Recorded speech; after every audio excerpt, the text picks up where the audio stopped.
President Tinubu declares security emergency, orders army police to recruit more personnel.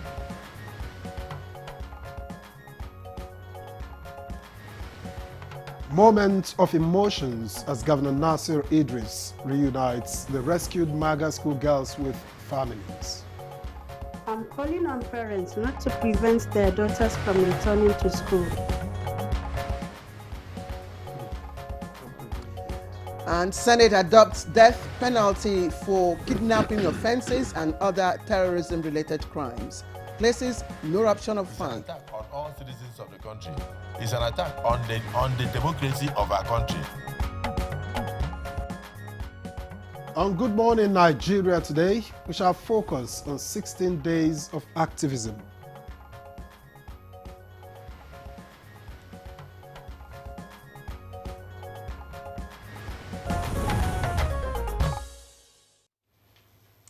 All right, the 16 days of activism against gender-based violence is an annual global campaign highlighting the need to end violence against girls and women. Indeed, Claire, this year's 16 days of activism shines the spotlight on violence under, of course, gender-based violence under the theme United to End Digital Violence Against All Women and Girls. Well, global studies reveal that yearly millions of girls and women are affected by digital abuse and technology-facilitated violence. In addition to that, millions of girls and women are allegedly affected by online abuse, which pushes women out of digital space. And that means limited markets and indeed higher value jobs. We also have data from a research that shows that about 23% of girls and women have faced online harassment or at least abuse once in their lifetime. And at least 1 in 10 has also experienced some form of cyber violence or cyberbullying, if you may. Mm-hmm. And it goes without saying that gender inequality persists everywhere and stagnates social progress. Sexual violence and exploitation leads often to discrimination at workplaces as well. Precisely. And women and girls, we know, represent half of the world's population and therefore also half of its potential.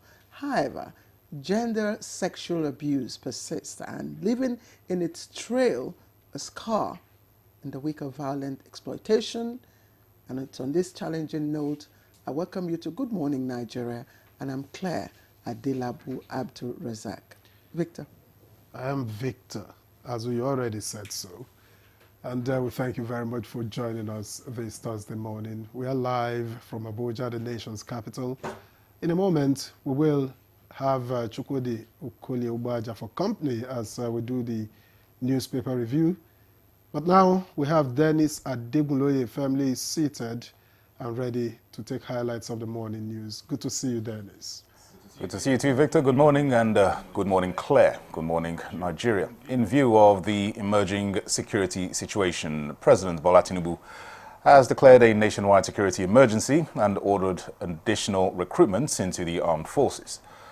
By this declaration, the police and armed forces are authorized to recruit more personnel. The police will recruit an additional 20,000 officers, bringing the total to 50,000. The president said that he previously approved the nationwide upgrade of police training facilities. The police authorities are also authorized to use various National Youth Service Corps camps as training depots. The officers being withdrawn from VIP guard duties should undergo crash training to debrief them and deliver more efficient police services when deployed to security-challenged areas of the country. The DSS also has the authority to immediately deploy all the forest guards already trained to flush out terrorists and bandits lurking in the forests. The agency also has its directive to recruit more men to man the forests, as there will be no more hiding places for agents of evil. He commended the security agencies for working together to secure the release of the 24 schoolgirls in Kebbi and the 38 worshippers in Kwara State. And it was a moment of relief and overwhelming emotion in Birnin Kebbi as Governor Nasir Idris formally reunited the rescued Maga schoolgirls with their families. The atmosphere was filled with tears, smiles and prayers of gratitude, bringing closure to days of anxiety and fear following their abduction. Not to prevent their daughters from returning to school, please allow them to continue their education as the government is introducing new initiatives to ensure their safety and support. Meanwhile, the Senate has adopted the death penalty for offences bordering on kidnapping and other terrorism-related crimes with no option of fine. It therefore resolved that the Terrorism Act be amended immediately and that judges should henceforth not be discretionary in handing down the sentence. These form part of resolutions of the Senate after about 5 hours of debates on the state of security in Nigeria. It's an attack on all religions. It's an attack on all citizens of the country. It's an attack on the democracy of our country. It is an attack on Nigerian citizens. It's an attack on Nigerian government. So we must rise up to the occasion. And lawmakers in the House of Representatives are urging the federal government to get tough on terrorism and violent extremism. At the resumption of the debate on insecurity in the House, members demanded a decisive action to tackle the hydra-headed monster of insecurity that is rearing its ugly head across the country. Other criminals, armed robbers, gangs were found in the list of Nigerian Army and police. There has to be a thorough way of ensuring that when we're recruiting, those of us that are politicians are recommending, should recommend people of good character and integrity. Now, the federal government has reaffirmed its commitment to supporting initiatives that align with the national health agenda and expand access to modern medical technologies.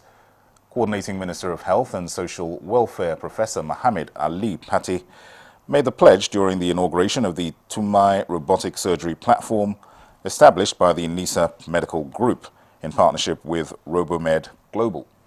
Describing the developments as a giant leap for the country's healthcare system, he said the new platform places Nigeria at the forefront of technology-driven surgical care in Africa. Bringing a platform for robotic surgery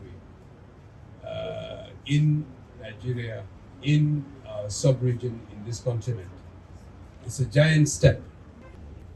And in line with the President's own vision for transformation of our health sector, I think we're getting there. We're making progress. And those are the news highlights at this time. Good Morning Nigeria continues with Victor and Claire after these messages. Stay tuned. The Renewed Hope Initiative RHI presents the RHI Green Nigeria Challenge. Go green today for a greener tomorrow. This national competition is in 3 categories. The household category is a tree planting competition amongst 11 frontline states in northern Nigeria. Each participating household in Adamawa, Borno, Bauchi, Gombe, Jigawa, Kano, Katsina, Kebbi, Sokoto, Yobe and Zamfara states will plant a minimum of 1 tree to qualify with a video evidence of before and after the tree planting exercise.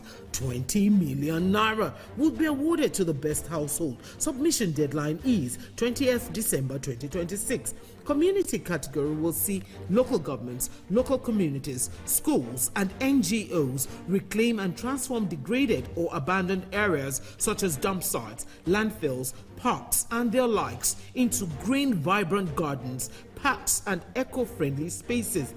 50 million naira would be awarded to the overall best community group. Deadline for submission is 15th July 2026. States category will have all states of the Federation and the Federal Capital Territory, excluding Enugu State, have a chance to address the growing threats to environmental sustainability and cleanliness. States will be judged based on the number of trees planted on major roads and inner streets and how clean they are. 100 million naira will be awarded to the best performing state. Already, Enugu State has 100 million naira for being RHI's model green state due to its greenery and cleanliness. Video evidence must be submitted by participating states on or before 20th December 2026. All entries must be directed to RHI Office, State House, Abuja, or email rhi.greenchallenge@statehouse.gov.ng. RHI Green Nigeria Challenge. Go green today for a greener tomorrow.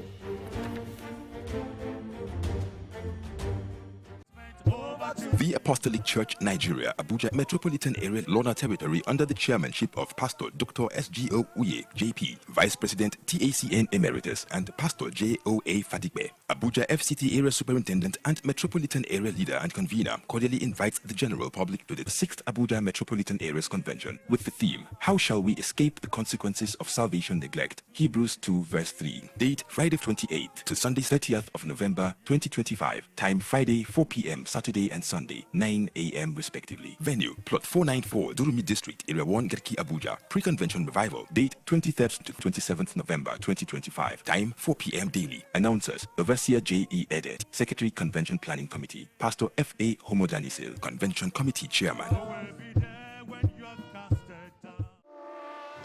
For an exclusive 3x skin effect, try Nivea Men Deep powered by Black Carbon. For 48-hour deep moisture, a fresh skin feel, and a long-lasting masculine fragrance. Make an impact with Nivea Men Deep Impact Body Lotion. Try Nivea Men Deep Roll-On for 72-hour antibacterial sweat protection. And the National Productivity Order of Merit Award goes to...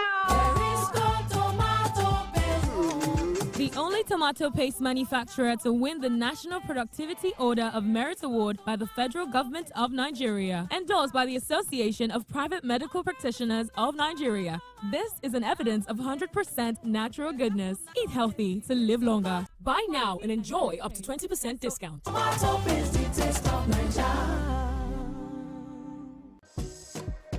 Break time is the right time to re-energize. It's that break time energy that helps keep your champ in the game. Milo, energy to go further. Milo! Power Oil Light.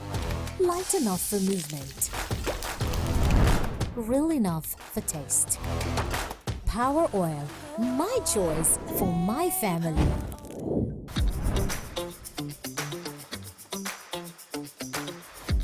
They always come back for seconds. I know why. Power Oil. My choice for my family. Progress no dey happen just like that. It dey come from support when you need am. Mommy, I got the school fees. You too much. Na money point o. Money point, thank you. Customer, na transfer abi? Confirm. Bro, na transfer. Na money point oga. Oh, na confirm.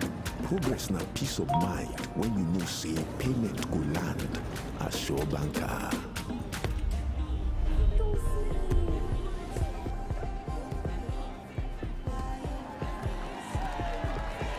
Progress na small wind where they carry person go far.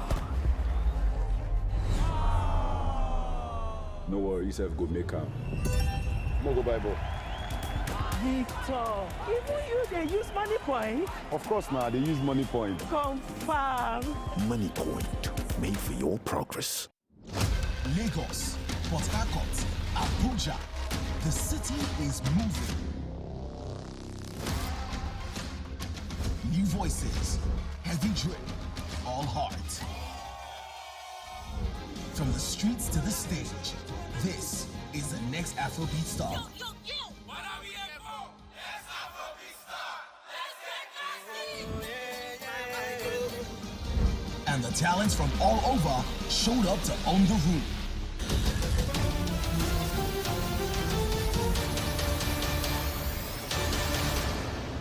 But they're not alone. Spiritual. Gospel.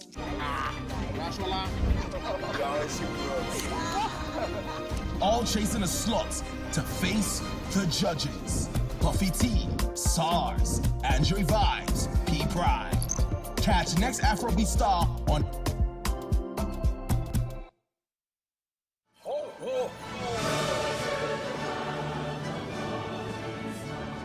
It's the most wonderful time of the year. Get ready for a special Christmas celebration like no other. Join us on Sunday, December 7, 2025 at the National Christian Center, Central Business District, Abuja for the FRCN, NTA and Vaughan service of 9 lessons and carols. Theme of 2025 is Jesus, our strength. With a charge from Reverend Dr. William Okoye. The service of 9 lessons and carols live on FRCN, NTA and Vaughan. Sunday, December 7, 2025 at 3 p.m. Be there at the National Christian Center, Central Business District, Abuja. Don't miss the service of 9 lessons and carols live on FRCN, NTA, and Vaughan. Join us and celebrate the true meaning of Christmas.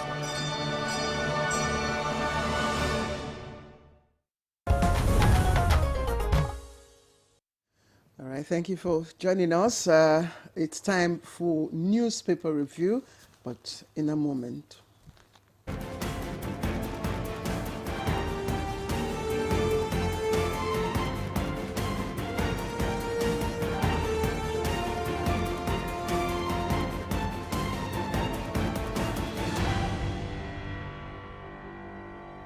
That moment has come with Chukwudi Okoli-Ubaja seated and ready to get us going. You make me feel bigger than this, my 5 foot, Good to see you, by the way. 5 foot, 6. The Chukwudi moment. That's what you just aped now. How you doing? Claire, right. Yes. Good morning. Good morning. I know you know why I'm beaming from ear to ear, but I don't want to make the Super Eagles jealous. I know, but I'd like to, in fact, I should have done this much earlier. Yes. Victor, I must really commend Victor this morning because he's taken a shift, or he's shifted from his usual hard stance on gender things. Oh, okay. Today he's leading in the 16 days activism. Oh, that's a good one. So you can see the touch of orange. That's a good one. Muffler that he's putting on. That's a good one. No, you haven't. So I want to commend him. But again, congratulations. He should be the ladies' man as well. I'm not saying you look nice or whatever. I'm just, suggesting. Anyway, please, the Daily Trust is loaded this morning, and I really don't know, Where to start let's just take, it's all about, the kidnapping, President Tinubu declaring emergency on security, and of course reactions from the Senate, from the National Assembly on whether the MAGA schoolgirls were released, rescued, or ransomed. And there's also a bit on appointment of ambassadors by the president, and then we'll quickly look at the latest coup d'etat in Guinea-Bissau. Let's look at all of these because they speak to one issue. Yes. First of all, the declaration of emergency on security is coming at the right time. In fact, it should have been earlier. But worry man say nothing spoil. The important thing is that it has finally happened. And what this means is that we're going to see more boots on the ground. We've been talking with the Pentagon, the U.S. Pentagon, that's their Defense Department. Just a few days ago, we held a meeting with them. I can tell you that some drones are eventually going to have to come in here. We do have drones now, but Ukraine is showing that drones can get even more sophisticated by the day as they confront the behemoth, Russia, and all that. So warfare has changed. It is no longer infantry meet infantry. Of course, that still happens, but what is happening, from the skies now, perhaps outweighs meet me on the front lines and all that. So we are keying into the latest that obtains in terms of fighting. I like you too. Ever mutating, the ever mutating shape of insecurity. I like you too. There are two riders here. and Daily Trust, Yes. placed those riders side by side. The one on the right-hand side, Yes. is from President Bola Tinubu, That's it. expressing his relief that all the 24 girls have been accounted for, and of course, and then charging matter of urgency, and to move more boots on the ground. Yes. We spoke about this yesterday, Chukwudi, and of course we did. you made some explanations about that. Just hold on, please. And then the other side, you have Kabiru Adamu, a security expert, a very respected security expert. We had him here in the studio. I don't know if Victor was on set. No. Definitely, saw him. And he said there are lots of questions, honestly, regarding this whole activity. The fact that they engaged them, the fact that they did not arrest them, the fact that they did not go after them, means that these guys will go back again. I mean, these are concerns. He doesn't have to rub it in. We have been saying here long ago that the Nigerian territory is not maybe more than 3/4 as policed as it should. There are swathes of the Nigerian territory where people do not see police in 2 months. I'm not making it up. Those fringe areas. That is why we keep on suggesting strongly that for you to get on top of all this nonsense happening, you have to have more people recruited into the force. And that's exactly what the president has expressed, 2 or 3 days ago. More boots on the ground. Then, of course, more equipment. You just mentioned drones and all that. You could stay here, and drones are surveying as far away as this road to Kafanchan.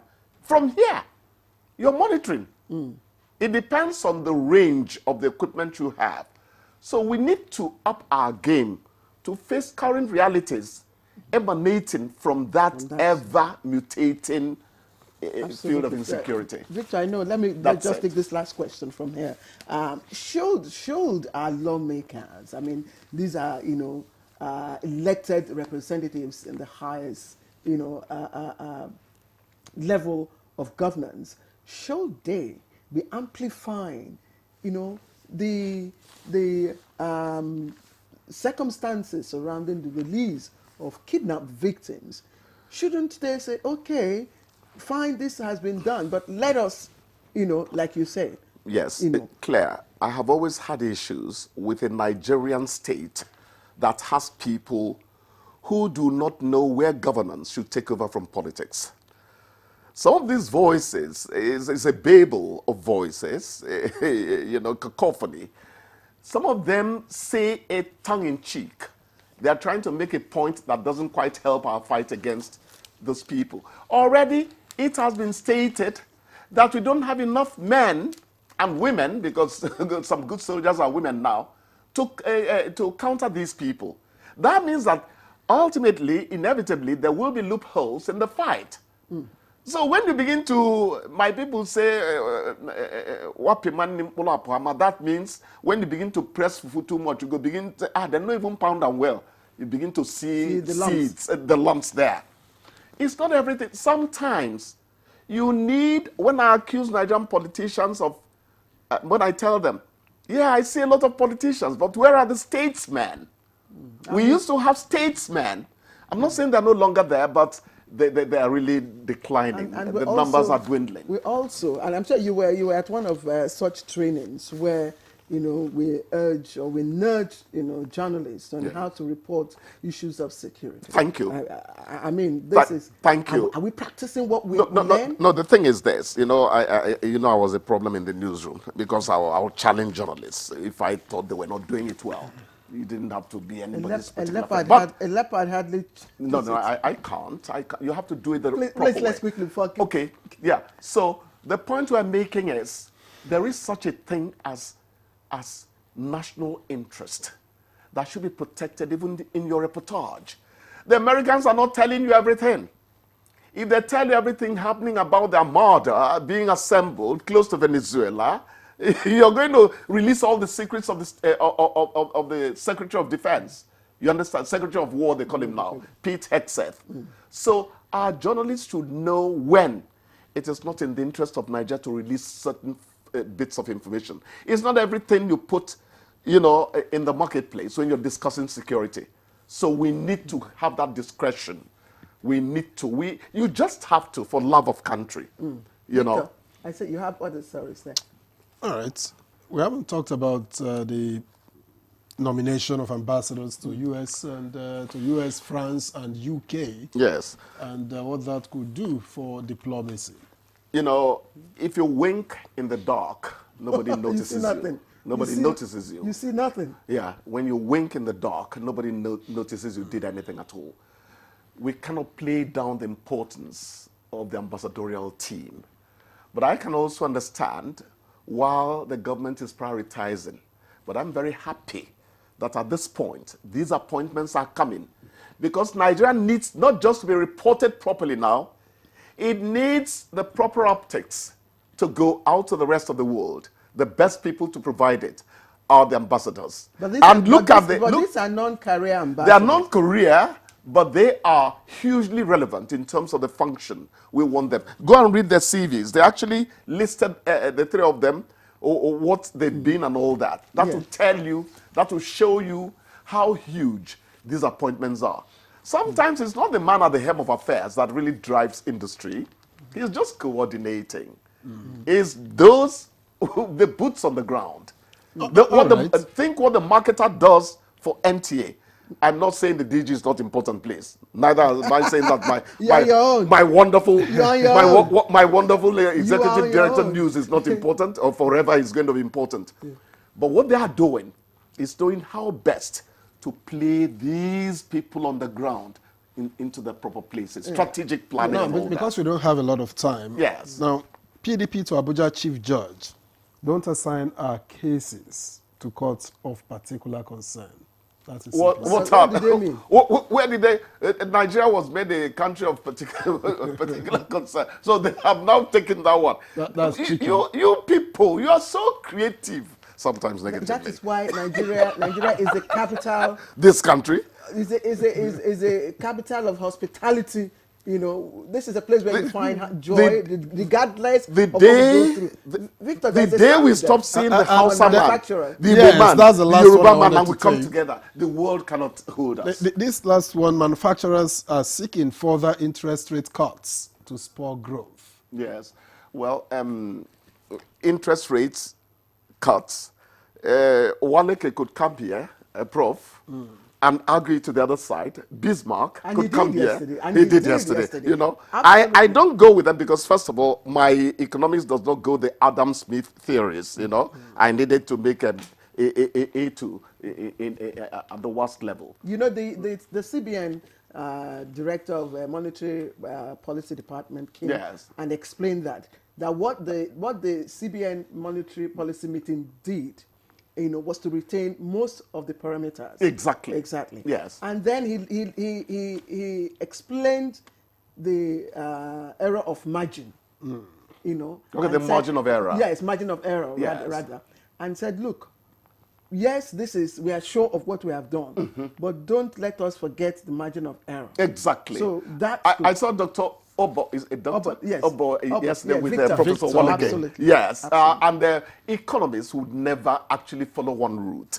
That's it. Remember Professor Samaluko and the very wonderful, brilliant Chuokungu, Babangida's chief economist and all that. They never argued in one direction. But I do think, I think that somewhere they find a nexus, that drives the economy at the end of the day. All right, Chukwudi, thank you. Please go out there and herald no violence against gender. Yes. Whether girl or boy, woman or man. I'll try because... So you are simply saying no violence against anybody. Yes, I'm going to play down the Arsenal exuberance and focus on what you just said. Thank you. Let's take a shot. Have a great day. You too.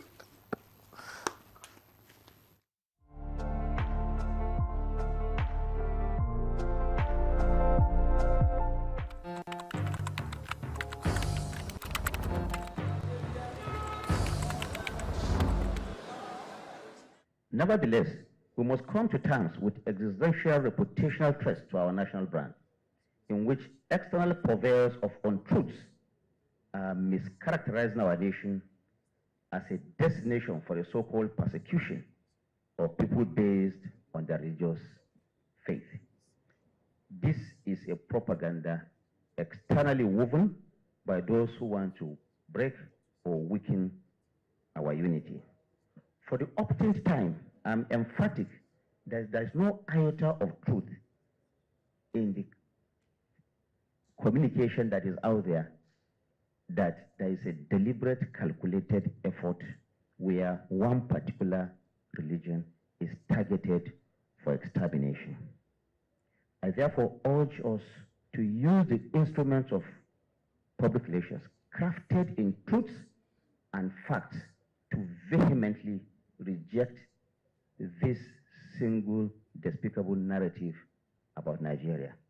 It is incumbent on all of us to unite in a voice that will ensure that Nigeria is indeed a country that is anchored on the freedom for everyone to practice his or her religion.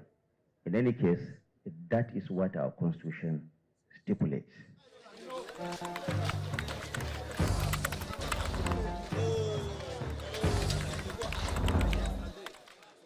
Alright everyone, no pull your ears, make we talk. Shout my tea fresh now, but you know, I beg no be so. Ever heard of Colgate, the #1 oral care brand in the world? For zero cavities and long-lasting fresh breath. Mom, it's your time to brush. Mama and Papa buy up, use up and shine your smile. No more cover mouth. Because with Colgate, that will do ya down with your smile. My skin is my identity, my strength. It's unique and deserves care made specially for me. New Nivea Radiant and Beauty Advanced Care with 5 oils and 5 vitamins. 48-hour nourishment. Helps reduce appearance of stretch marks in just 2 weeks. New Nivea Radiant and Beauty Advanced Care for your shade of beautiful. Confidence is important in life's little moments. Strong teeth can help, even if they get her into trouble sometimes. A great smile is useful to break the ice, and making friends is easier when you know you have fresh breath. I give my family confidence with Pepsodent Triple Protection 123. Its antibacterial action formula gives them cavity protection, white teeth, and fresh breath. The confidence of 3 toothpaste in 1. Pepsodent Triple Protection 123.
Let's believe in ourselves. Let's have the right attitude. We've got all it takes to get there. Let's look inwards and revive all our infrastructures and galvanize our human and material resources.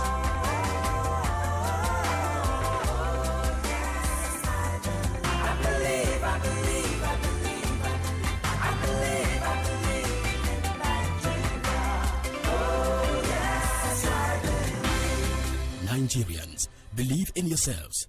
Believe we can succeed. Nigeria, believe. Powered by National Orientation Agency.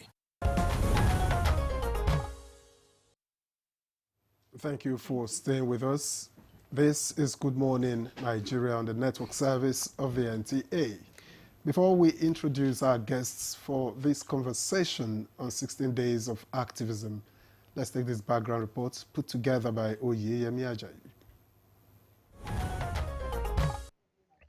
The latest World Health Organization-led global report shows the violence against women remains alarmingly high, affecting nearly a third of women worldwide. Violence against women and girls is emphasized as a global human rights emergency that must stop. Despite decades of commitment, experts say progress against gender-based violence remains slow, with only a 0.2% annual decline in prevalence. Noting that sexual violence beyond intimate relationships is widespread, but highly underreported.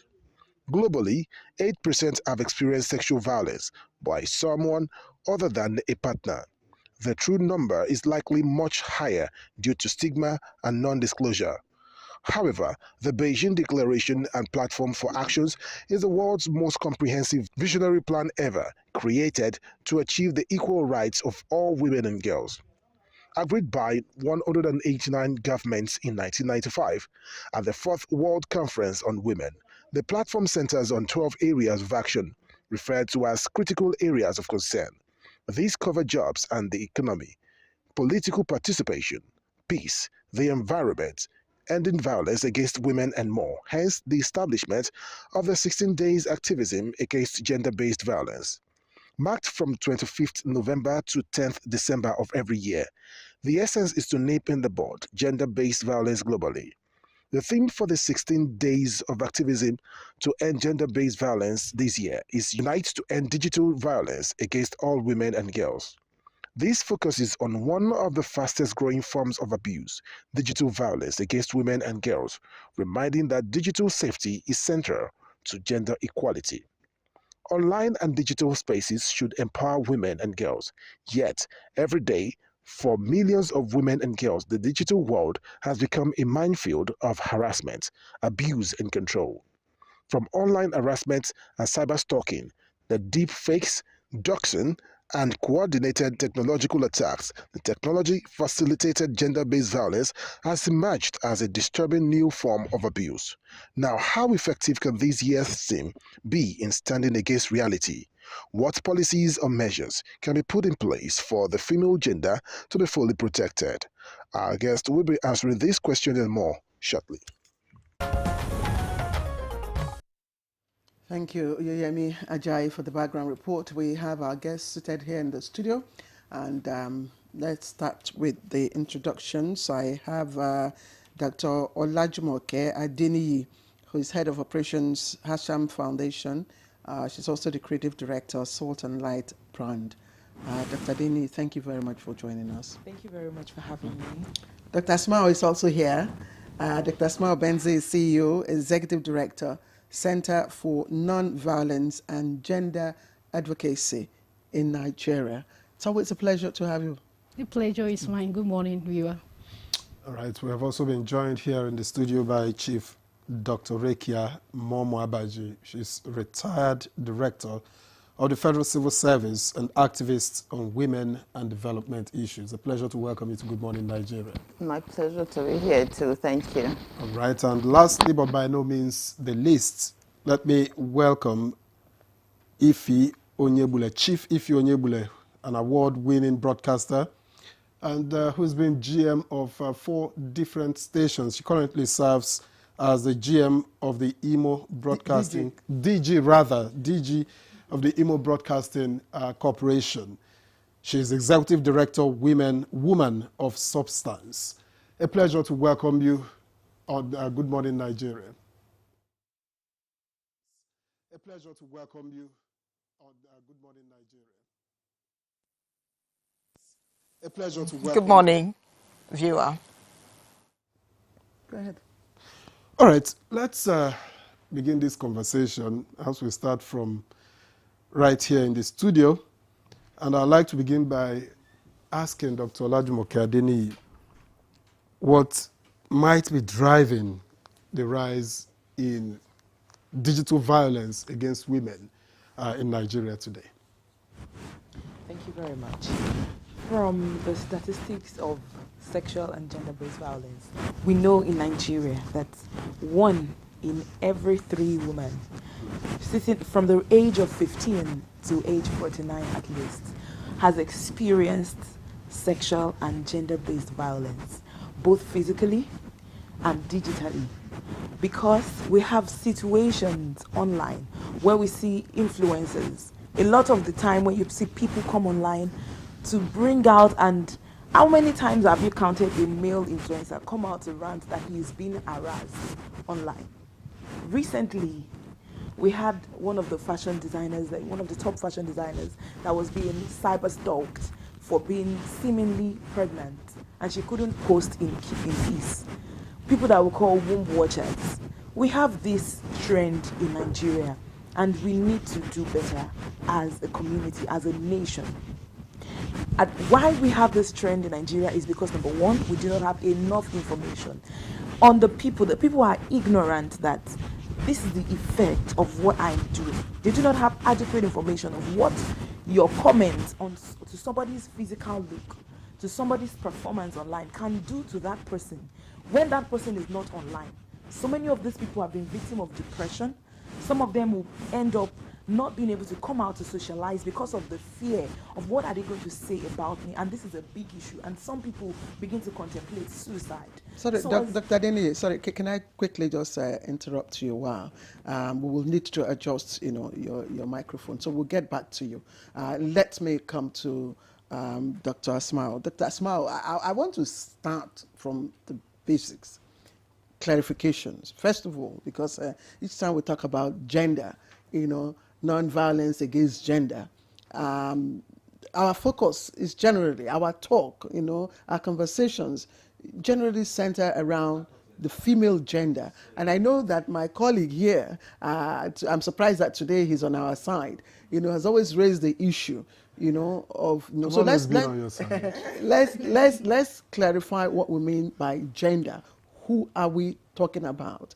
And then, the second leg to my question will be, all the while we've been talking about 16 days activism, against non-violence and all that. What has happened? I mean, is this just another political show, the usual rhetorics? So just quickly. So thank you very much. When we talk about gender, to a layman, let me just put it this way. Gender is talking about human beings. Everyone that is born of a woman has a particular gender, whether you are male or women or female. Basically, gender means is a social construct, like I said, and sometimes we misconstrued what sex means and gender. Sex is biological, is what differentiates men and women. For instance, I'm a woman and I give birth. A man cannot give birth. So these are sex rules. Don't be sure, but let's speak to what we know. Okay. I'm coming there. It's just a simple, just so that we don't misconstrue the two. Because when I conduct a lot of gender trainings, gender awareness training, and that's one of the key things you always find people talking about, gender, sex, and so we need to always put this demarcation of what the two terms, the concepts mean. And talking about gender is a social construct of what differentiates a male and a female. And that construct is societal based, and it is also context specific, and it's also culturally oriented. So what constitutes gender roles in Nigeria might not be the same gender roles in America. For instance, even within Nigeria, what constitutes gender roles in the north is not what gender roles are in the south. So when you see a man in the south, he can tie a wrapper, and that's gender roles for southern, especially the Igbo tribe. And for Hausa man, when you see a man tie wrapper, it's a taboo. How can a man tie wrapper? Especially, do you understand? In celebrations, Igbo people do that. So we need to understand that some of these gender issues are not generic. They are context specific, and they are culturally aligned. And it is the society, through socialization, that assign what a man can do and what a woman can do. And sometimes that starts from the family. So in essence, so that we can go. In essence, when we talk about non-violence against gender, who are we looking at? We are looking at everybody. Beautiful. It can affect both male and female. But once we talk about that, who are those that usually suffer from that? We'll come to that. I just want us to understand that, look, we are not restricting not at all to just the female. Yeah, it's everybody. Everybody. Gender. The second leg to my question, before we bring in a chief here, is, I mean, we've been having this activism, 16 days. I mean, ladies will come out, will go on road shows. If he is there in Lagos, I know if I'm going to come to you, we will be all over talking about it. Well, I mean, where have we, what have we moved? What is the shape? To be fair to activists, to be fair to journalists, a lot of mental and psychological change has happened in the Nigerian community. Many people are now aware. 5-10 years ago, you hardly hear of the commemoration of the 16th day of activism, but it has been existing in other countries. But because of the massive awareness creation, because of the mobilization of activists, actors, to be able to speak to issues that concerns gender-based violence and violence against women, many people are not aware. Do you know in schools now, they've made some schools mandatory for them to commemorate that day, so that boys will understand what constitutes violence against girls, and girls will understand what constitutes violence against boys. And when we move even to the workspace, it's the same thing is happening in the offices now. You will see that most corporate organizations and now even government organizations have started commemorating this day. You will hear now it's 16th day of activism. They will prepare all this branded material to create awareness against violence against women at the national level, at the policy making level. Now they're talking about gender-based violence. How many years ago we weren't hearing about this? That's so why a lot you of progress should be in the made. classroom or even here, because if I allow you to go on, I'm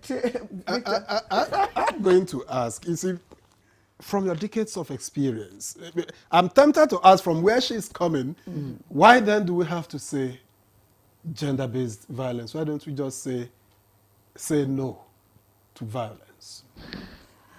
Yeah, we are having to say gender. And, you know, before these explanations we're having, clarifications, when you say gender, automatically the minds of people go to the female gender. And that is because they are the ones who suffer gender violence the most. They are the ones who suffer it on a general basis from the home, from at workplace, and as they grow up. So it is known that the women suffer it more because of their natural vulnerable positions and situations.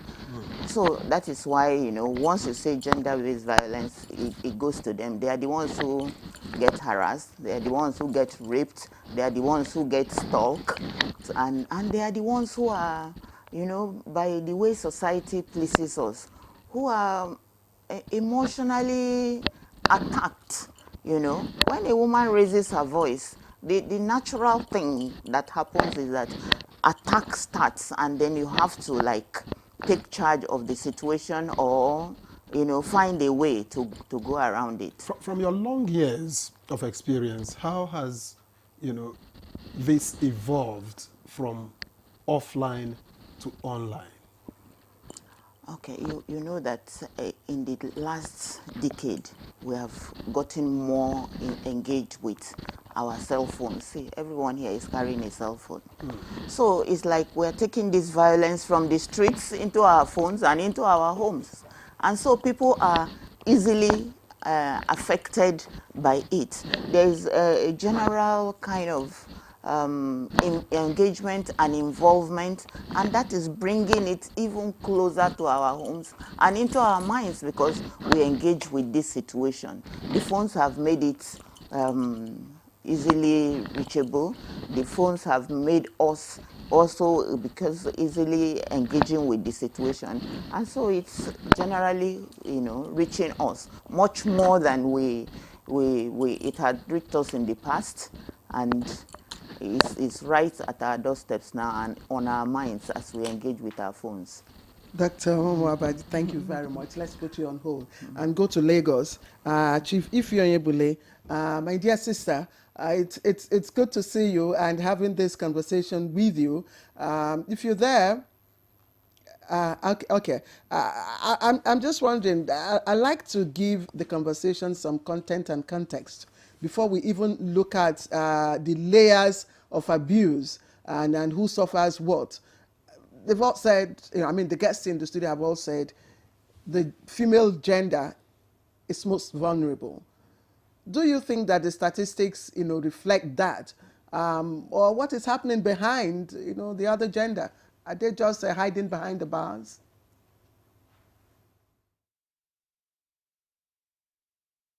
Happening behind, the other gender? Are they just hiding behind the bars? I'd like to take it from the angle of, what the statistics say. When you look at it, 1 in 3 women are either facing or have faced one form of violence or the other. I heard Dr. Adeni speak, I've listened to Dr. Asmao, and of course Chief that just finished speaking. And you asked some questions around the issue of gender. When we talk about gender, let's look at it this way, and it's the truth. People may not believe it.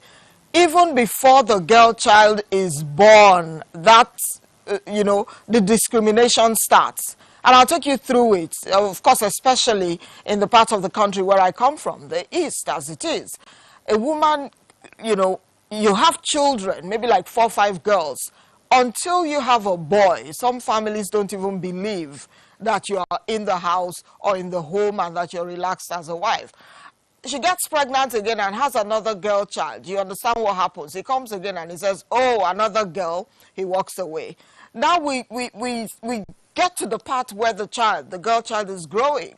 You're saying to the boys, go out and play. The girls, stay home. You're going to stay with your mother. You must learn to cook so that you make a good wife and all that and all that. No one thinks about that girl having her own idea of what it is that she wants to do to grow with her brothers. So the discrimination is there. You get to the what's it called now? The official arena, as it is. There is this subtle thing when you talk about women and the things that they do. I have faced it for someone who's managed about 4 stations, as it is. Everywhere I go, that bias is there. Who's this woman? Where is she coming from? Why is she better than any other man who can take up the job? I'll even share with you in the role where I am now as Director General. When I was first appointed, I assumed the position and, got into office. Someone walked into my office to see me. And as he walked in, he saw that it was a woman, a young woman at that. I wasn't yet 50 when my governor appointed me. And he said to me, really, I expected to see a man here in the office. So I said to him, you're going to see me here for a long time to come. So get used to it. Let's get down to business. What can I do for you? So what I try to do is to let people understand we're all human beings, whether male, whether female. People need to get equal opportunities. That's the way I see it. And for the 16 days of activism, of course, the theme is end digital violence against women and girls. So it already covers the gender that we're talking about at this time. And I think that we should focus on that because a lot is happening when you talk about women and the way they are even reported, the way they are portrayed right there in the digital space. We'll go into all of that if the time permits, and I'll give you some examples. We come back to Dr. Olajumoke Adeniyi here. Ife, you've talked about, you've mentioned some specifics that relate with the female gender. But some would also argue that it's because, the male gender are not saying, they're not amplifying what they're also going through.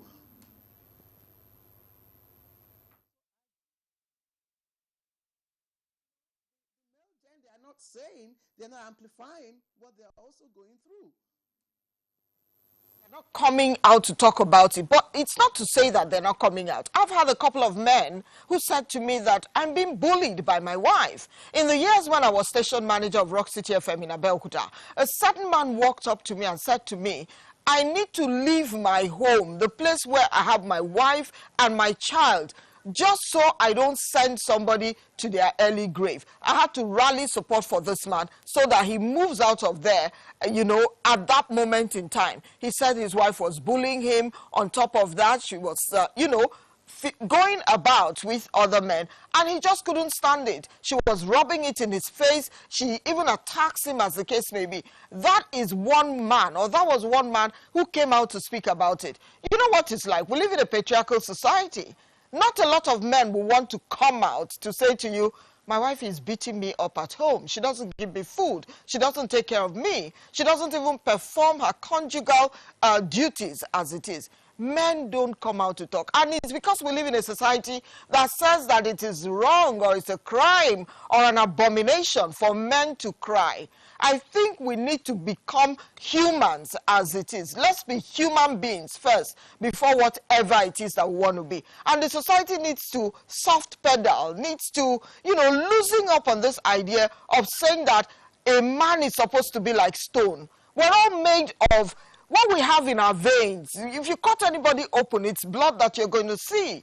Why would you say that a man should not express himself and say exactly how he feels? So much is happening. Gender roles are changing now, and that's why we see a lot of the things, the crazy things, pardon my use of that word, happening in homes today. But when you talk about gender-based violence, it is the woman that faces it. Let's call a spade a spade. It is what it is, even though not many people will believe that it's the woman that is hardest hit.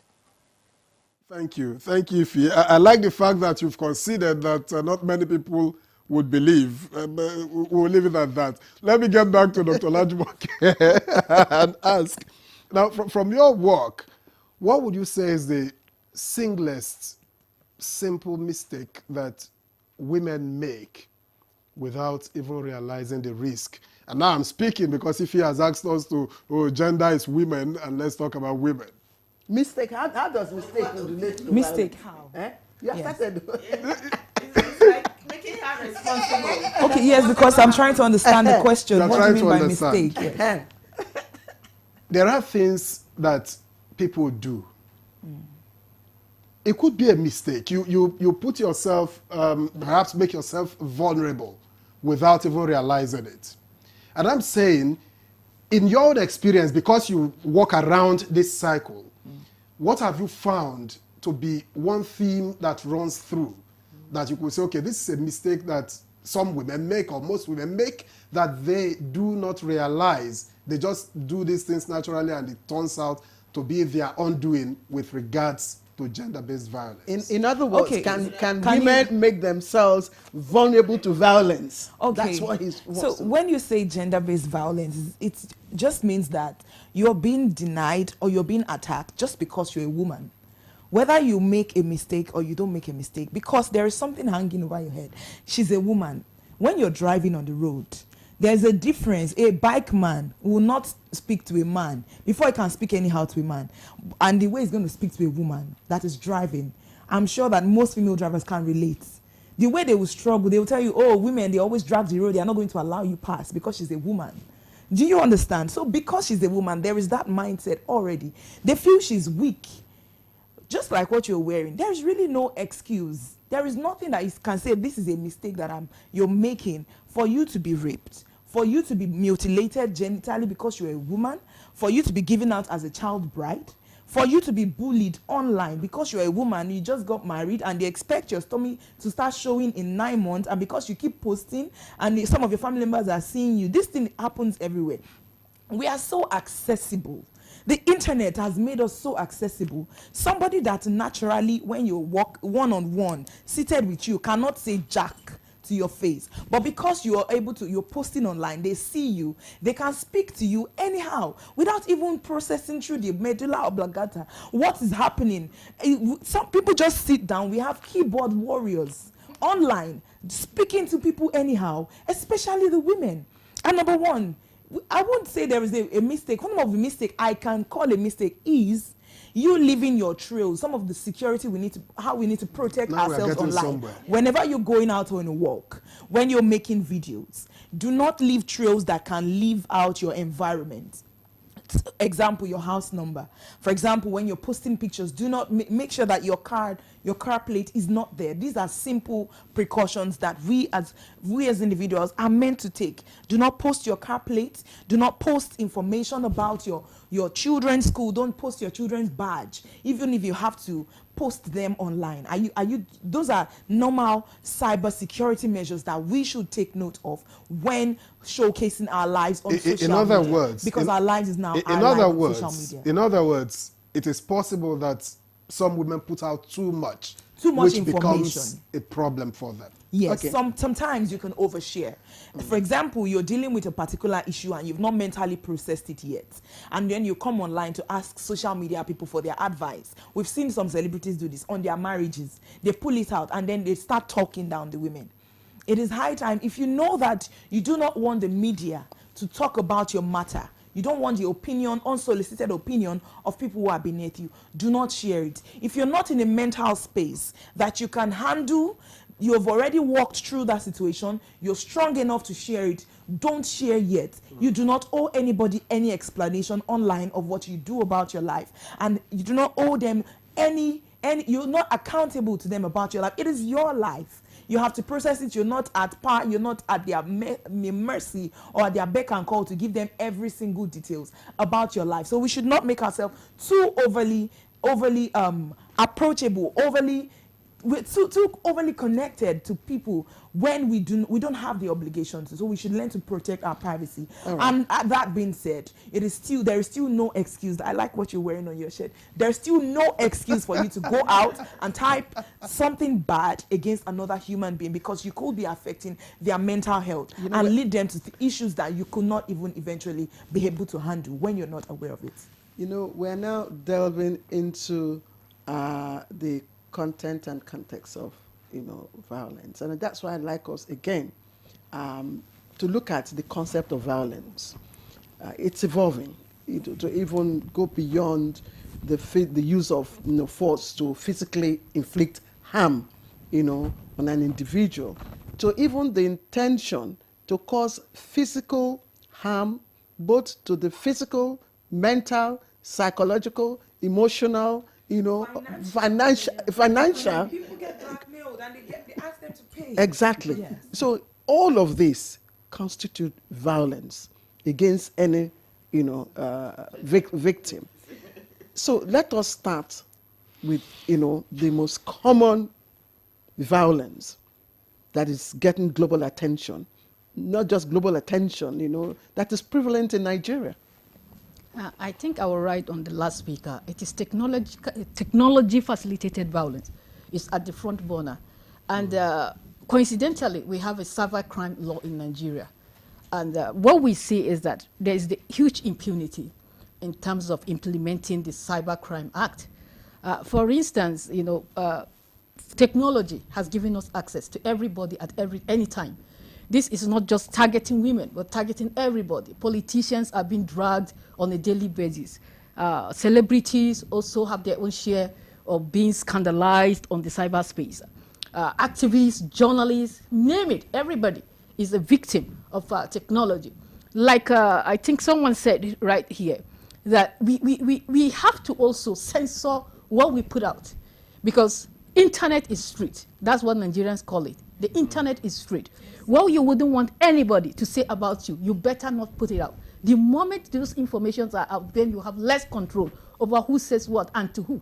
So I think for us as women, and in commemoration of this year's International Day for the Elimination of Gender-Based Violence, and why the UN made it specifically for technology-facilitated or digital violence, is because there is no barrier. Wherever you are, you find out celebrities in the US get dragged by Nigerians or Africans. So what are we saying? It has come to the phases where we see the world as a global village.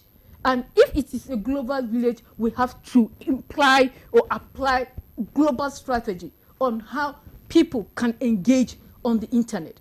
A lot of young people have suffered sextortion, whereby their images without consent are being shared. And this is one information we need to pass across to the younger ones. It's not every man that tells you to send your nude pictures that you decide to send your nude pictures to. The question you shouldn't even send your nude pictures. Yeah, the question is, that's what I'm going. That's what I'm going.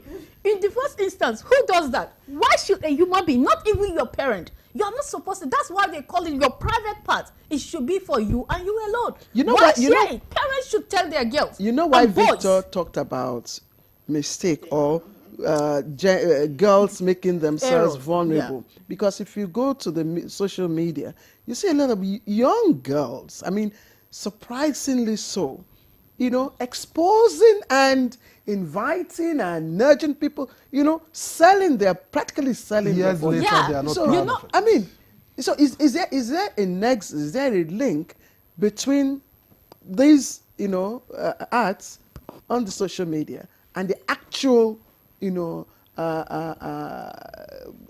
what would I say, the carrying out of the act itself? Definitely, because there is an erosion of our value system as a country. You understand? Parents no longer have stronghold on how to discipline their children. And another very critical issue is the monetization of these social media spaces. Most of these girls and young people go all out to make money at the detriment of their personality.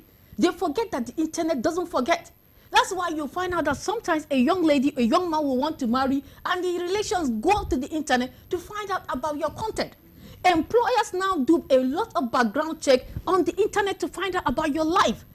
Even in the embassies, when you want to travel now, background check is very important. They go to your own engagement on social media to find out the kind of content you put out there, because your person represents what you put out there.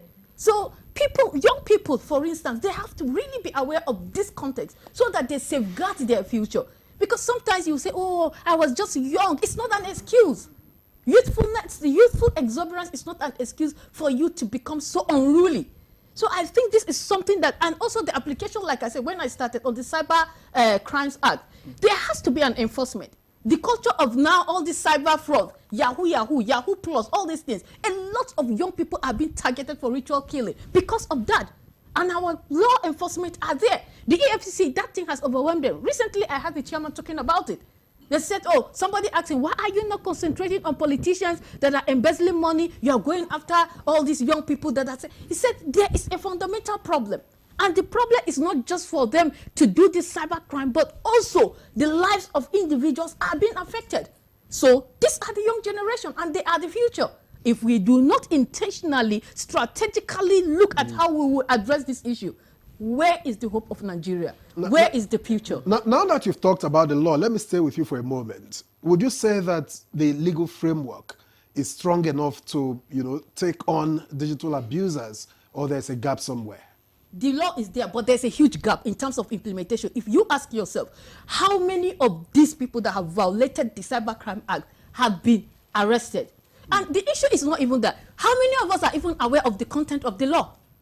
Nigerians don't even care. They don't even know. Sometimes when it happens, they say, I don't know. But they said ignorance is not an excuse before the law. So we have to really conscientize. I think the cybercrime is domiciled in the Office of the National Security Advisor. And there has to be massive awareness for Nigerians to know that this law exists. And that if even the provision, can they make it coincide? Because sometimes the law is too big for people to understand. Make it just bullet points. 1, 2, 3, 4, 5. So that anywhere you go, you will know it by head. Not just for us to just assume it is there, but it is not really getting the impact it's supposed to have on the life of the citizens. All right. Thank you. I really, Dr. Abaje, I'm just wondering, is there a way we can then build, because one of the focus of the 16-day activism is to build safe places, for girls and women. How can we achieve this, digitally? I think if girls are the ones themselves creating the vulnerability. I think what we're doing now is just what we need to do in the right direction. First of all, let them be aware. We are generating awareness on the evils of all of these cyber issues, and the more they get aware, the more they can handle it themselves. You want the girls and men, and even men, boys and girls, to know that they will not post indiscriminately.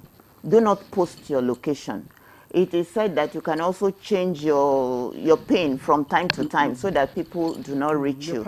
And it is also said that, okay, if you have harassers online, don't engage them, give them the silent treatment so that they cannot actually reach you. So if we are generating awareness, if we are letting people know that this is what is evil in this situation, I think that over time, people will now begin to take care of their space, and so they will not be as vulnerable as they are now. Okay, I like to ask Ife. Ife, let me borrow from the title of one of your books on broadcast, journalism. How did we get here?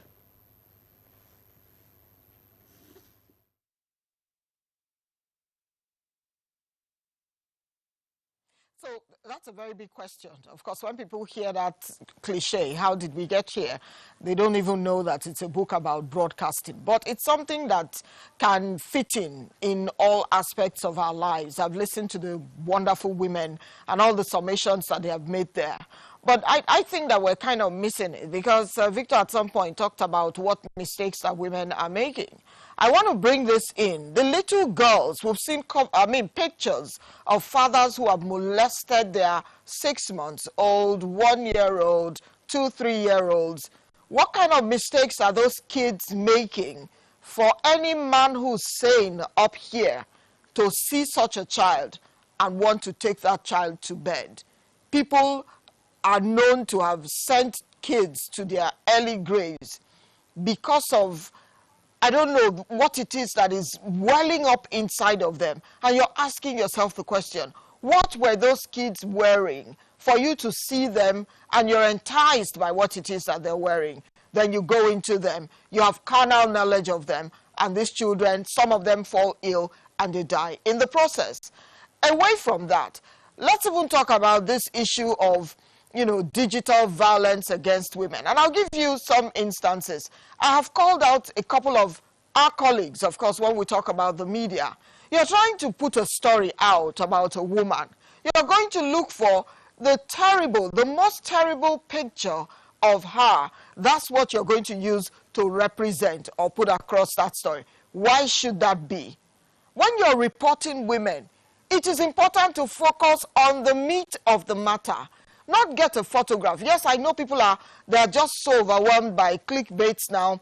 They're looking at following or followers so that they garner a lot of followers and they can get, some kind of monetization or make some money in the course of the stories or posts that they make. But I think it's wrong. For people who know, every trained journalist or broadcaster understands that you have to report the issue as it is. Let me come to specifics. There's a young lady who used to be, I think, in one of these houses, the Big Brother houses, and there was this story about her. I saw that story by a reputable newspaper, and I called that paper out to say, why would you use a picture of a girl that is scantily dressed to push a story where she's calling for something that is as reasonable as can be, that any and every Nigerian should call for? She's saying something that makes sense, and you go to, out of all of the pictures that you have of this girl or this lady, you want to pick the one that would, of course, bring eyes to your publication and maybe get you the clicks and get people talking. And I think that was improper, and I called them out for it. Same paper recently put out a story about the First Lady, Senator Oluremi Tinubu, talking about the girls that were taken, talking about people who had died in the course of, the violence across the country, and calling on people to, pray, and, of course, wherever they are, hold a minute silence for these people. Then you put a picture of the First Lady where she's smiling. Does that even make any sense at all? Then I tell you what, I talk about this and put up a post about it to say, this is the worst picture you can ever take of a woman who's trying to call attention to something that is affecting all of us as Nigerians. Then you pick a picture where she's smiling and you write that this is what she's talking about, and it didn't make sense to me. But instead of people to focus on what it is I was trying to talk about or point out, they are saying to me, whether they put a picture where she's crying or just in a sober mode, does it bring back the people who are died? That was not the issue at that time. Yes, everyone feels bad at what it is that's going on, but I'm saying that the representation of women in the media, especially on the digital space now, something needs to be done. Somebody there has talked about self-censorship. We need to wake up. We need to understand exactly what it is that we're facing. Let's look at the woman who used to be First Lady in Nigeria. Patience Jonathan, you know, Her Excellency Dame Patience Jonathan, that woman faced a lot of scorn, ridicule. People use her as memes and all of that. And I'm asking the question, do we even put ourselves in the shoes of these women? You see something about a woman, people, you know, dive into it, they thaw at it, they use it over and over. I don't think it's truly right. And as the media, whether you're the traditional media or whether you're on social media, the narratives need to begin to change. If we look at the theme of the 16 days of activism, it's about ending digital violence against women. A woman says something on social media, instead of you to talk about the issue, you're calling her a prostitute, you're saying all sorts of things about her, you're looking at her, you're abusing her the way she looks, you're body shaming her. So much is going on. And I think a lot of orientation and reorientation needs to be done so that we can get back to what it used to be, having empathy, sympathizing with the other person, looking at the real issues. But I tell you, I'm sure you also understand that for you to actually get people talking about you and looking at your posts or your timeline on social media, just abuse someone. And that's it. Everyone comes there, they just jump into it. Dr. Adeni just talked about it. People who can ordinarily not speak with you or talk to you when they see you, they can't even come close. They're right there on their keypads in one corner of their rooms, and they're typing away, they're abusing. And I just say, look, social media is a leveler. If you know you cannot actually take that hit, no wonder some people stay away from it. But we need to do what is right. When a woman comes to do something or says something, the way she is portrayed, I think we should look at that. And maybe that's a good place to start. Thank you. Thank you very much, Chief Ify Onyebule. I just need to make this clarification that when I spoke of mistakes, I was focusing strictly on the theme, which is digital. And sexual violence couldn't be perpetrated in the manner that you were talking about it. But having said that, you are a media person, and from the picture you've painted, I would like to ask, generally speaking, would you then say that the media is amplifying or reducing the digital violence against women?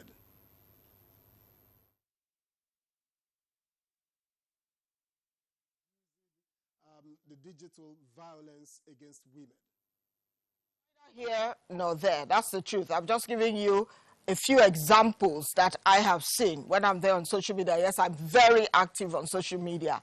I'm also looking at training some young girls now to say, we need to report women and report them very well. It's a big issue. That is the truth. As the media, our job is to focus on the issues.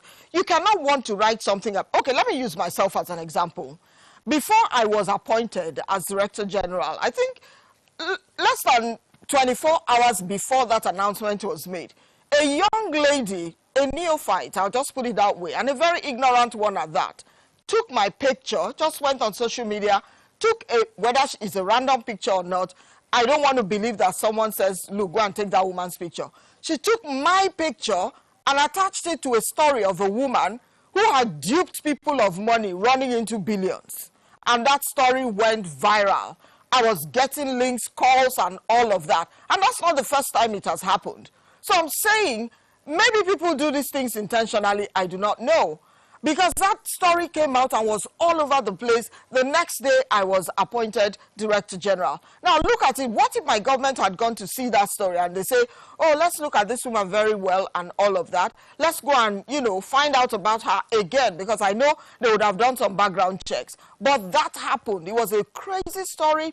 The police had put out a notice for this woman to be found and arrested. But this reporter from wherever, Nairametrics, that's it. She took my picture and attached it to it. What I'm trying to say is the media needs to get it right. And maybe it's because everybody now, once you have a phone and you have internet, people now call themselves journalists as it is. Training and retraining. A lot is happening. I've just told you about a very credible publication that took the photograph of the First Lady of Nigeria, where she was smiling, and you're trying to tell a story that she's saying to people, we need to all come out and say no to the violence that is happening, and you're putting such a picture. It is not a blog that did it. It is a credible publication, a well-respected newspaper that did it. And as I called them out, people left the issue and pounced on me. Of course, sometimes I don't even reply to such messages, but I wanted people to see exactly what our thinking, our mentality is when we talk about morality, doing the right thing as it is. So I'm telling you, the media, some try to, deal with the issues, but a lot of them, they're not doing exactly what it is. Everyone is running after clicks, likes, follow, comments, and all of that. That's what people are running after. And they are not minding what it is that these women are going through. Imagine you sitting down and reading about yourself and the nasty things people say about you. Mental health issues are on the rise now because of some of the things that happen on social media. I can take it. How many women are able to take it and use their voice to say, this is not what it is? Not many women can do that. So I think the media has a lot of work to do. And what we're doing right now is part of it. And I hope that it continues. Thank you for all the points that you have raised. And indeed, there's so much that, the media can also do. And what we do, like you rightly said, is report on very sensational incidents that are, affect women, and then, of course, thereby reinforcing even the actions. So when we come back to you, I'd like for you to talk to us about what you think, how you think we can, begin to report the solutions or the systems that have helped, to minimize violence against gender. That's when we come back to you in a moment. We've got some messages here with us. We'll quickly take some of them. Victor, you have some messages? I do. Okay, please start. All right. This one reads, good morning, Mars. Is gender-based violence all about women? Can't the men be victims of gender-based violence too? That's from Olatunde Kazim in Ijebu-Ode. All right, I take this next one. Good morning, Victor, as it's addressed to me. I love your style of cloth. You look handsome. Okay. Say, let's stop gender-based violence all over Africa. That's from Muyiwa in Ekiti. Thank you. And good morning to you all in the studio. I am Usama Shehu from Mina, Niger State. I am really glad with this topic of discussion. It is very important for the society and community to know more about gender-based violence. Thank you. And another one reads, good morning all. Azu, I don't envy you this morning. Thank you. Only amongst these beautiful, powerful women. Anyway, it is important to provide or to promote equality, whether male or female. By doing that, we have a welcome society that protects all. Thank you. That's from Tunde Malik. He said, it's my neighbor here in Abuja. Your neighbor? Okay. And this long one is from No Name. While I agree with the need for awareness on gender-based violence, when it comes to digital violence, most ladies even tend to be more toxic, more violent towards the male gender than the other way around. We should take a realistic approach of what is our reality than a popular narrative. For instance, everyone keeps talking about parents, how parents prefer male children, but this is taking us back to the 90s, because in these contemporary times, the female child is even getting more attention in the home than the male child, and psychologically, it's affecting the male child. The gender abuse that is concerning in our time is sexual abuse and also false accusations of sexual abuse. Thank you very much. I think that's about it from me. Okay, so let me take a bottom-top approach to take my messages. I don't agree with Madam Ife. Ife, I hope you're listening. This message says, this is from Krome, says, I don't agree with Madam Ife if she's defending young ladies that post naked pictures on the internet. Generally, most women are the ones that encourage the gender-based violence against themselves due to what they post online, reinforcing Victor's earlier insinuations or allegations. Yes. This says, thank you. Okay. This is good morning, presenters and wonderful guests. The violence on social media platform is not limited to a woman. Men also face the same thing, just like men also cry. So I was above at a very tender age he was abused at a very tender age by a matured woman. In fact, that singular act affected his sex life, until he had to personally seek help. We must wake up and discuss the matter in a way that it will help the larger society. To stop any form of violence, all hands must be on deck. Men, women, boys, and girls. We're all vulnerable. The DG talked about the First Lady, but she forgot the First Lady's husband, President Goodluck Jonathan, who was declared dead, and this was done by high-ranking leaders. DG Ife, you have two messages that you will probably respond. Let me quickly take this again. My name is Ogbonnaya from Ebonyi State.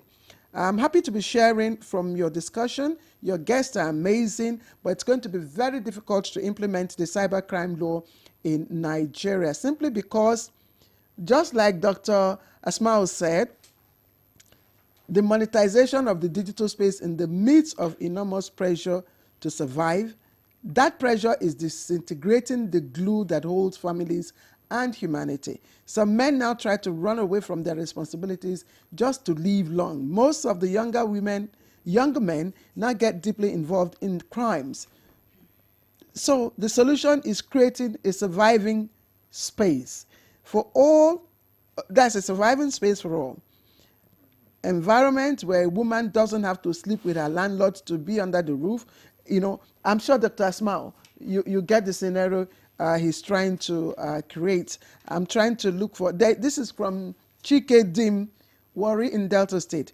Gender-based violence refers to harmful acts directed at someone based on their gender, often involving physical, emotional, sexual, or psychological harm. Now, in Nigeria and across Africa, GBV remains a critical societal challenge. Despite various initiatives aimed at addressing this issue, the rise of social media has unfortunately led to an increase in online gender violence. Amplifying the scale of this harmful practice, this can be curbed through promoting digital literacy, enforcing stricter laws, and fostering community awareness campaigns. And, we have quite a number of messages. Akiyemi says, good morning, ladies and gentlemen. I love this program and the focus today.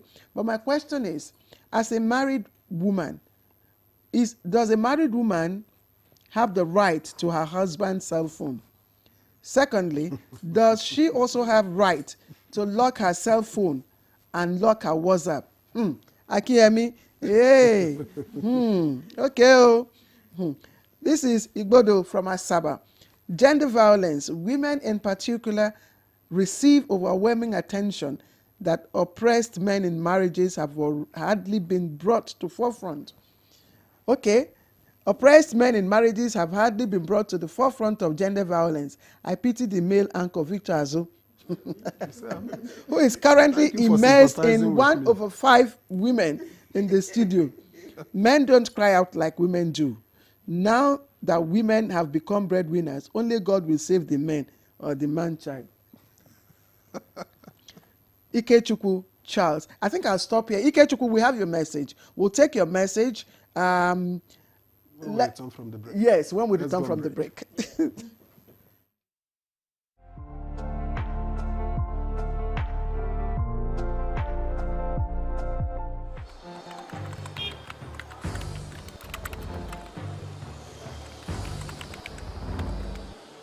You have no better friend and partner than Nigeria.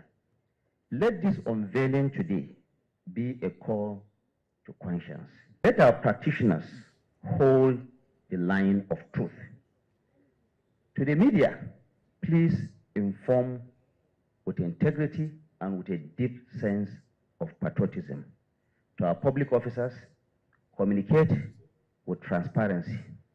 To citizens, please let us speak with empathy. Let us come together to become the voice of responsibility, the voice of the world that heals division, that inspires hope, and drives development.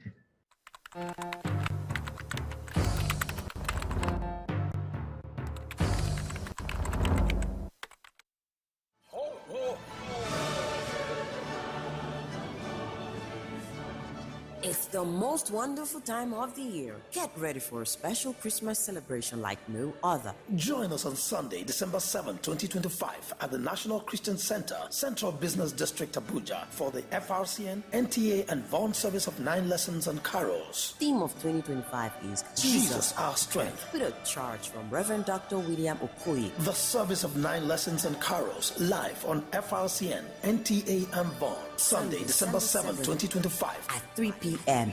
Be there at the National Christian Center, Central Business District, Abuja. Don't miss the service of 9 lessons and carols live on FRCN, NTA, and Vaughan. Join us and celebrate the true meaning of Christmas.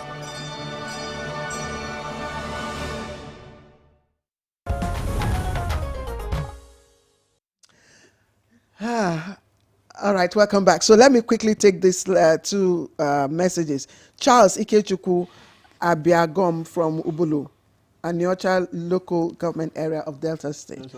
Yes, gender-based violence is not a new thing. We know there's been disagreement between man and man, woman and woman, and man and woman in that order.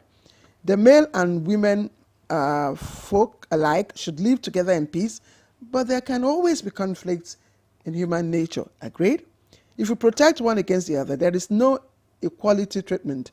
We can only appeal to various groups to be loving, avoid gender-based violence if possible. We can always be loving with equal and enjoy same opportunity if we have the same balance and talents capacity. Thank you. Thank you, Charles. This is from Umar from Kanu. Although Victor is in the minority in the studio, the gender violence you're talking about are referring to female only. Remember that there is for males as well. So, ladies, yes. This is from Shehu from Mina. I'm really glad with this topic of discussion. It's very important for the society and community to know more about the gender-based violence. Okay. Good morning, Victor Azu. I love your style. No, I think you look handsome. Okay, you've taken this one. We've taken these messages. All right. So, let's talk about the criminal law. He said it will be too difficult to implement it. There is no law that can be too difficult to implement. It takes the political will and sincerity of our leaders to enforce such laws in the first instance. So when you say it's not enforceable, there's nothing that is not enforceable. If it's not enforceable, then why was the law promulgated? The only thing we have to look at is the issue of the people understanding the law and how people can apply that law either for or against the perpetrators, right? Because almost everybody is even violating the cyber crime law. For instance, there was a time on WhatsApp, they said, okay, for you to even hear something and without verifying, fact-checking, you post to another WhatsApp group like we do.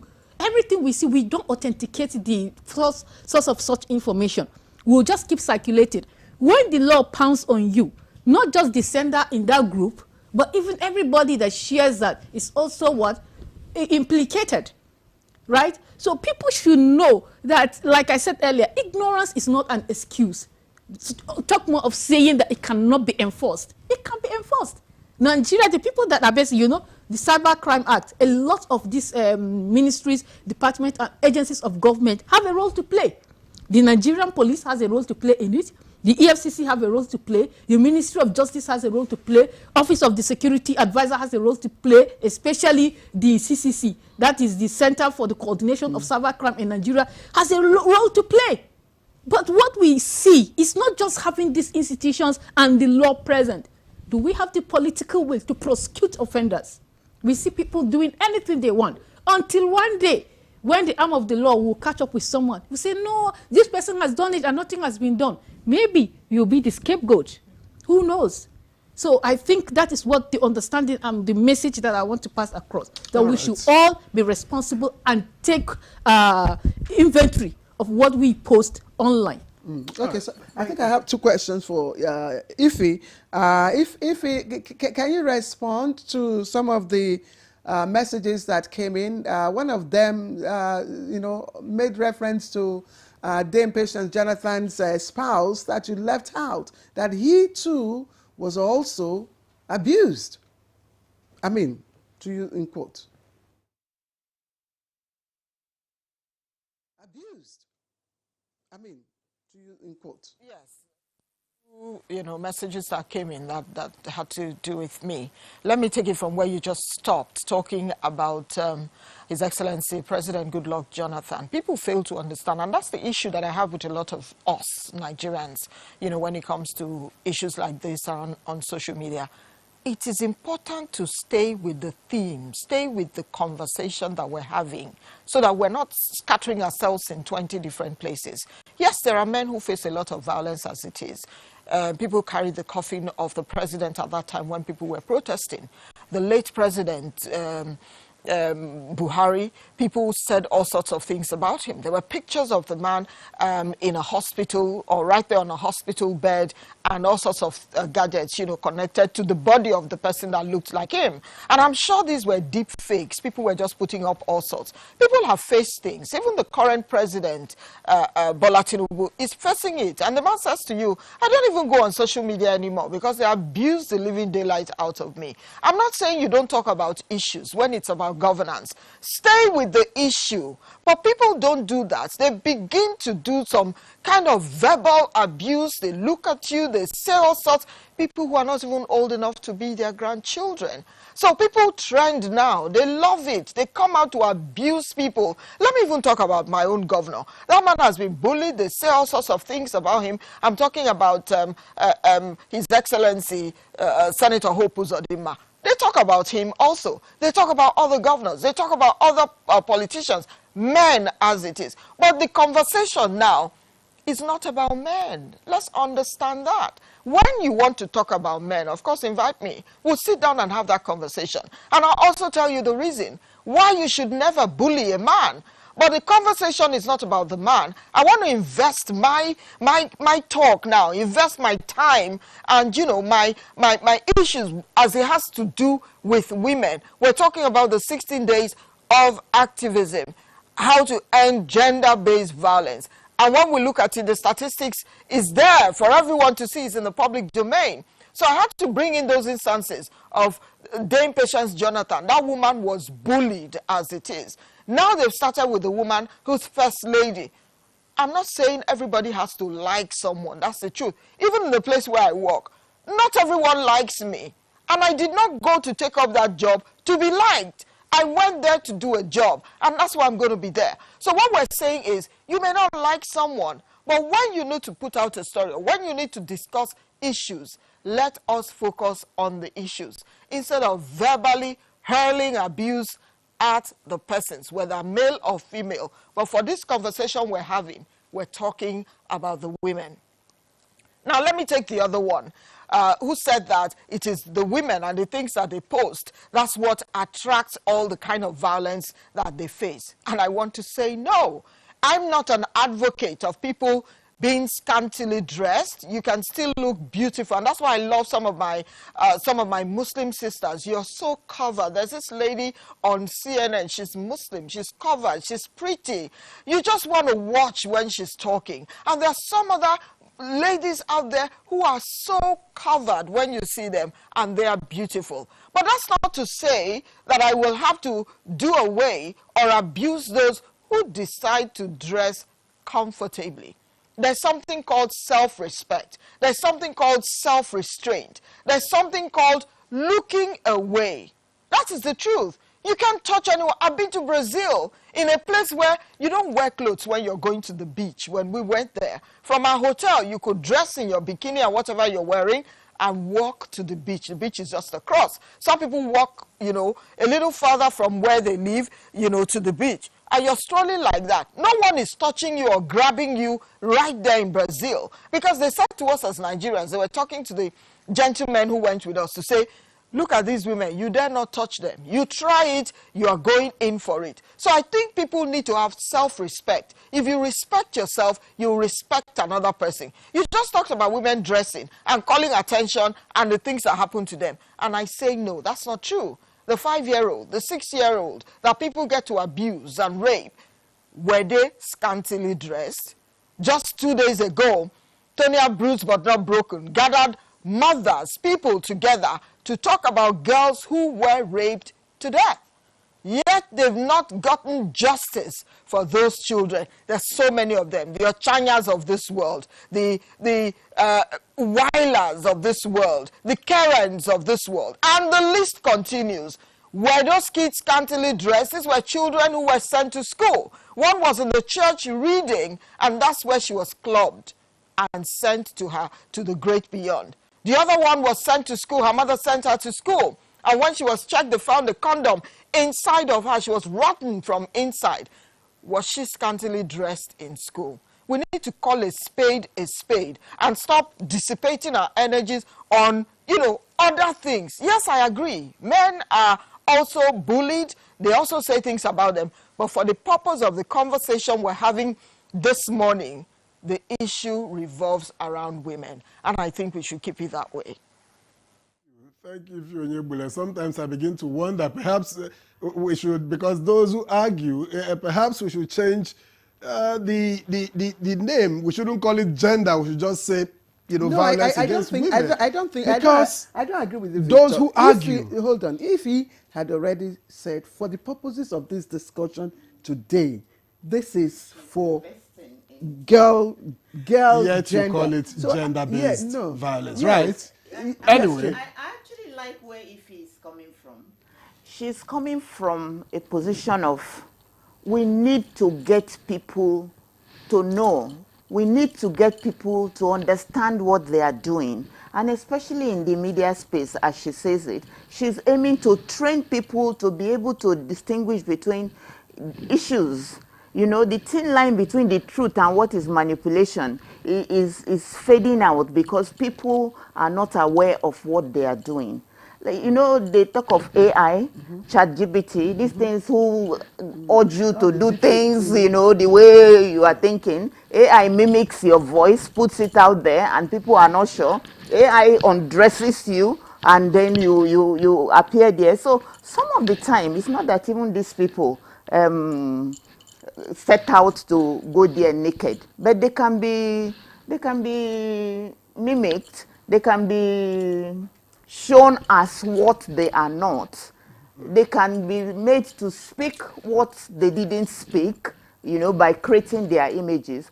So once people get a better understanding, even the young people, let them understand that these things can happen. And so they will then also limit what information they put out there, how they engage, because they know that these things can be used against them. A woman that is defect, a woman that is made to appear as she's not, you don't know what trauma this will send them through.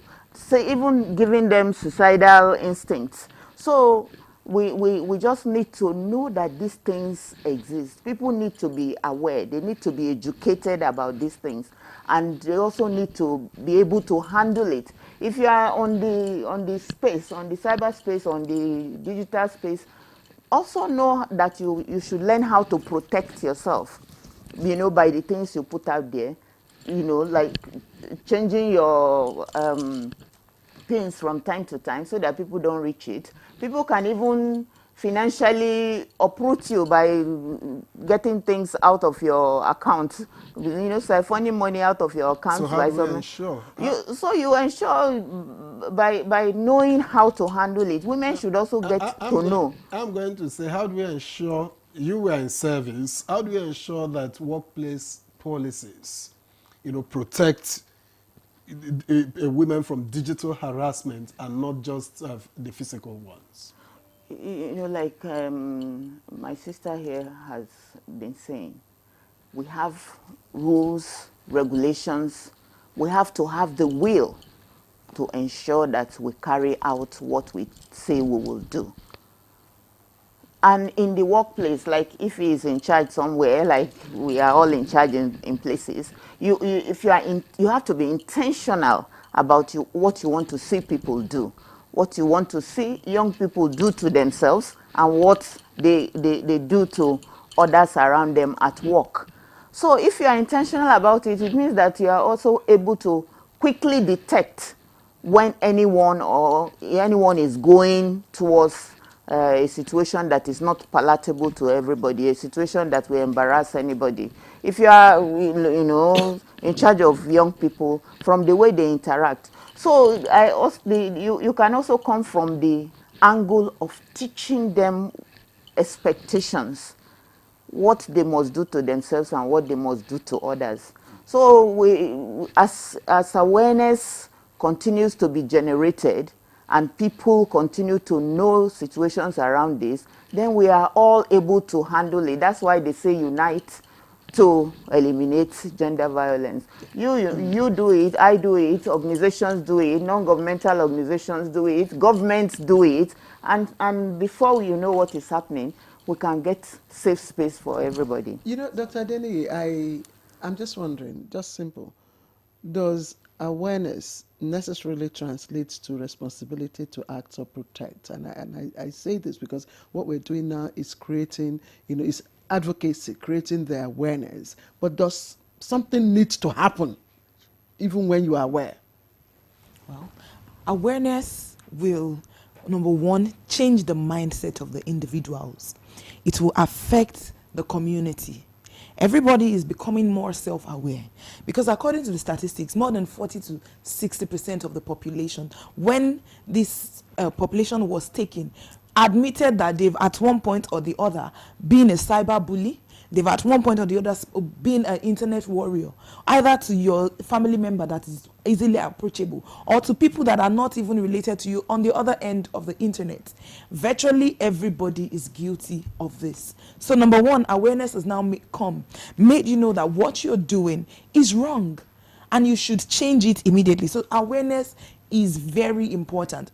Secondly, for the people who are custodians of the children, awareness is going to let you know that a child or a minor is under your care for you to be able to guide them, to teach them on what they should do on the internet, what they should do with their physical body, and what they should not do. When a child comes to you and he reports to you and says, oh, I'm going through this, or somebody, this is what is happening, are you so engrossed in your own phone that you don't even have time to attend to the children, your own children, or the children that are your wards that are put in your care?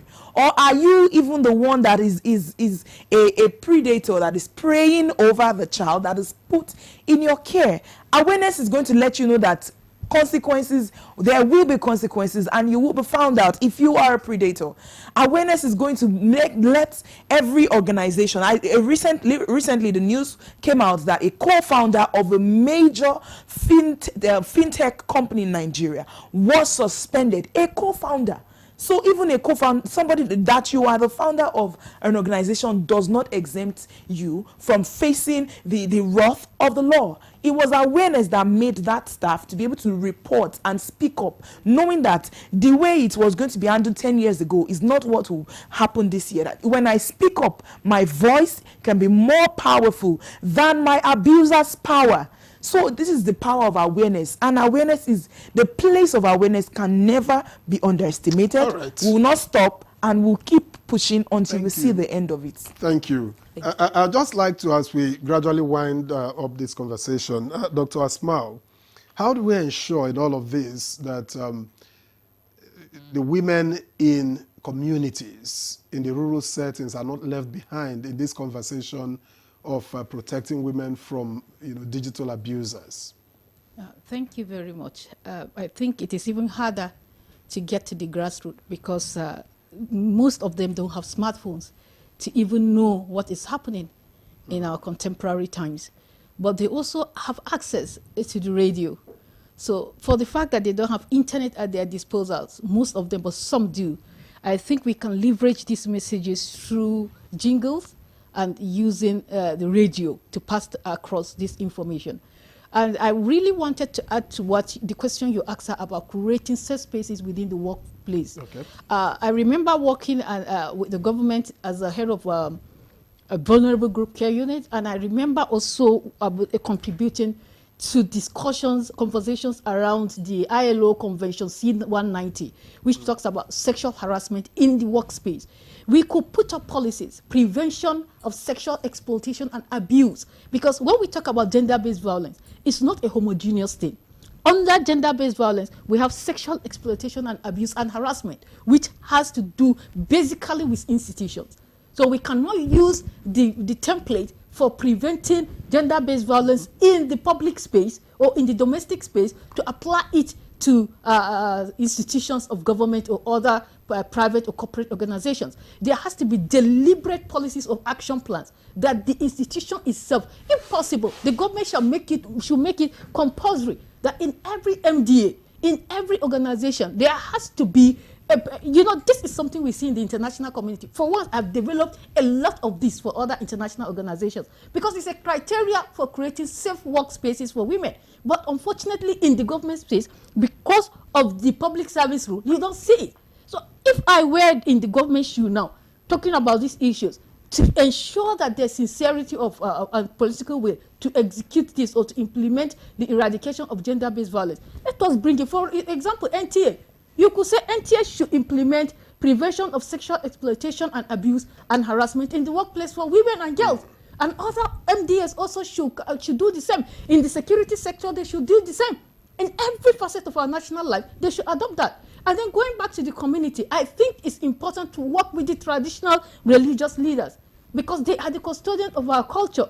And they should know who and what to do with women because some of these people don't even believe that women have rights. So, but if we train them, in the course of my work, I went to one state. Do you know one of the chief there, because of the training he received from international organization, he is so gender sensitive that in everything that has to be done in his community, women must have to be represented, even more than men, when we went to work with them. So it shows that when there is capacity building, when there is training, even those custodians of our culture will rise up to what? Their responsibility of inclusiveness, responsibility of engaging women and participation of women in every decision making at the local level. Okay, thank you. Let's quickly take my last question for Ife.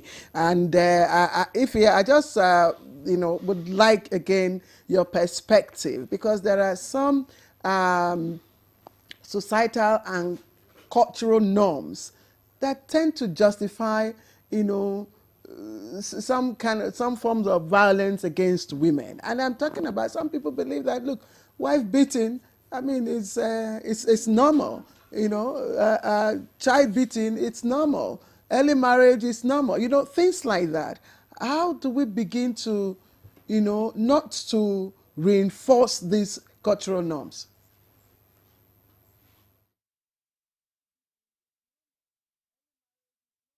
Things like that. How do we begin to, reinforce these cultural norms? So much for that, Claire, and you took it out of me because I was waiting for you to come here so that we get to talk about it. And this is where the National Orientation Agency comes in.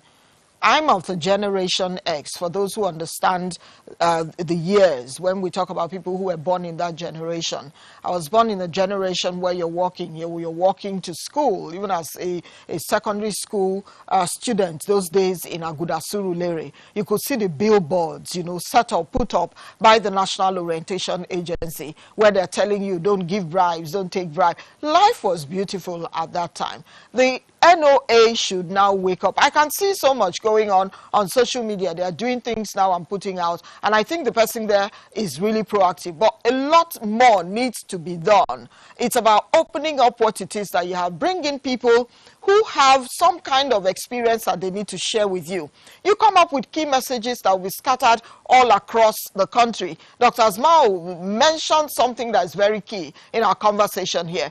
what it is that is right in one part of the country or one geopolitical zone is not the same that you find in another place. You just talked about child marriage. In some parts of the country, it is the norm. I have a friend who's a Muslim, and she says, look, once my daughter sees her period, she's ripe enough to go for marriage or go into marriage. And that's what her maybe religion and her culture teaches her, and no one's going to hold that against her. So I think the NOA, the National Orientation Agency, should, wake up as it is and begin to come up with what it is that we know. Messages that you will.